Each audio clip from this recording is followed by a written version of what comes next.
Sayings of Tsang, sentences of the Master. Speaking of Taibor, the Master said that he might be pronounced a man of the highest moral excellence. For he allowed the empire to pass by him onwards to a third heir, while the people, in their ignorance of his motives, were unable to admire him for so doing. Without the proprieties, said the Master, we have these results: for deferential demeanor, a worried one; for calm attentiveness, awkward bashfulness; for manly conduct, disorderliness; for straightforwardness, perversity. When men of rank show genuine care for those nearest to them in blood, the people rise to the duty of neighborliness and sociability; and when old friendships among them are not allowed to fall off, there will be a cessation of underhand practices among the people. The scholar Tsang was once unwell, and calling his pupils to him, he said to them, "Disclose to view my feet and my hands. What says the old? 'Act as from a sense of danger, with precaution and with care. As a yawning gulf overlooking, as on ice that scarce will bear.' At all times, my children, I know how to keep myself free from bodily harm." Again, during an illness of his, Mang Ching, an official, went to ask after him. The scholar had some conversation with him, in the course of which he said, "Doleful the cries of a dying bird, good the last words of a dying man." There are 3 points which a man of rank in the management of his duties should set store upon: a lively manner and deportment, banishing both severity and laxity; a frank and open expression of countenance, allied closely with sincerity; and a tone in his utterances utterly free from any approach to vulgarity and impropriety. As to matters of bowls and dishes, leave such things to those who are charged with the care of them. Another saying of the scholar Tsang: "I once had a friend who, though he possessed ability, would go questioning men of none, and though surrounded by numbers, would go with his questions to isolated individuals; who also, whatever he might have, appeared as if he were without it; and, with all his substantial acquirements, made as though his mind were mere blank; and when insulted would not retaliate. This was ever his way."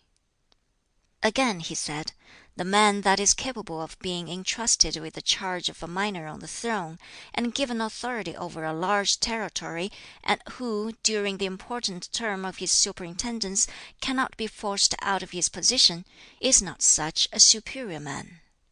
That he is indeed."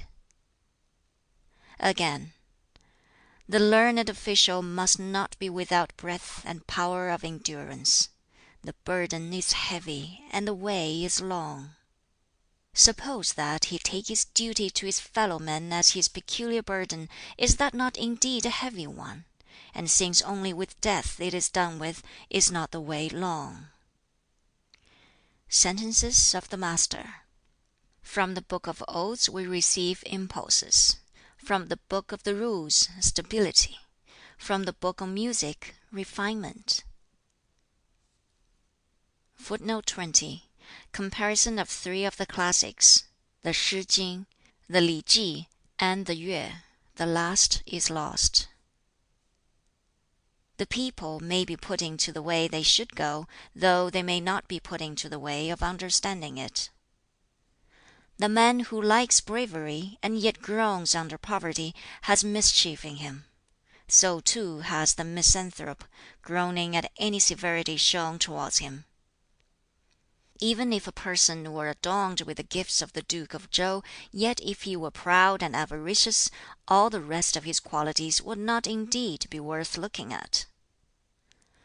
Not easily found is the man who, after 3 years' study, has failed to come upon some fruit of his toil. The really faithful lover of learning holds fast to the good way till death. He will not go into a state in which a downfall is imminent, nor take up his abode in one where disorder reigns. When the empire is well ordered, he will show himself; when not, he will hide himself away. Under good government it will be a disgrace to him if he remain in poverty and low estate; under a bad one it would be equally disgraceful to him to hold riches and honors.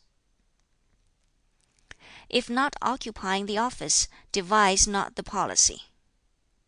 When the Professor Chih began his duties, how grand the finale of the first of the Odes used to be! How it rang in one's ears! I cannot understand persons who are enthusiastic and yet not straightforward, nor those who are ignorant and yet not attentive, nor again those folks who are simple-minded and yet untrue. Learn as if never overtaking your object, and yet as if apprehensive of losing it. How sublime was the handling of the empire by Shun and Yu! It was as nothing to them. How great was Yao as a prince! Was he not sublime? Say that heaven only is great, then was Yao alone after its pattern. How profound was he! The people could not find a name for him.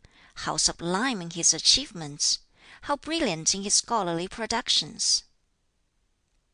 Shun had for his ministers 5 men, by whom he ordered the empire.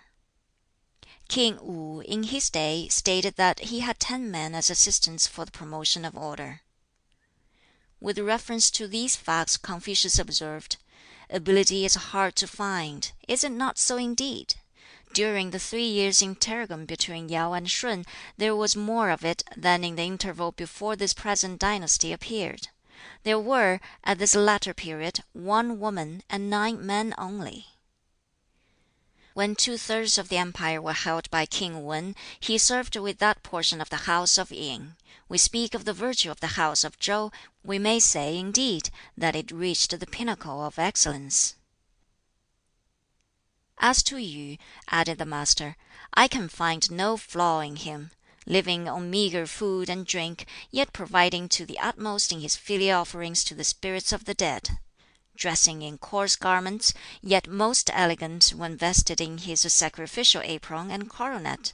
Dwelling in a poor palace, yet exhausting his energies over those boundary ditches and watercourses. I can find no flaw in Yu.